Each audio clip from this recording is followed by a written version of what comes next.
Hello, this video is from the Interesting Words series. Today we talk about automobile words. First, the word car itself. Just as it can be graphically expressed in various ways, there are several words in Sloviana. Sloviana offers a set of synonyms for a car. First, the word vozo, which comes from the oldest Slavic word voz. While it has a specific historical meaning of a cart, in Sloviana old words are often revived and given new meanings.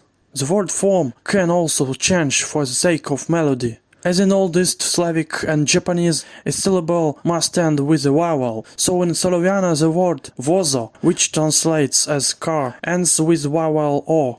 The second word for a car is samochodo. Samochodo is taken from the Polish word samochód. Both the roots sam and chod are familiar to speakers of Slavic languages. The third word is invented and sounds like kolesone. The suffix one is very common in Sloviana and denotes an object, an item, a tool, etc. Another example of automobile terminology is the word koleso, wheel. It's koleso because the stress is always on the penultimate syllable. Consider, how else would you say will? How you can change this word by another? In real languages we often encounter the fact that's only one way to describe a concept.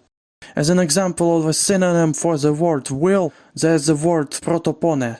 Protopone comes from Russian verb протаптывать, translates like to trample.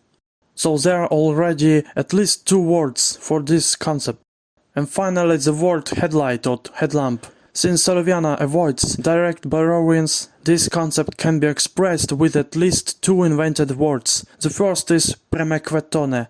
This word comes from two roots. First, it's premo, means directly, straight or right, and second, kvetire, to shine, to light. Second synonym is dorgeseno. It comes from dorja, means road, and esegnare, to clarify, to clear. The concept of a headlight can be expressed in two ways. The first is something that shines directly, and the second is something that clears, clarifies the way. That's all for today. Leave your comments and opinions, both about the language and specific words. Bardzo za ledente.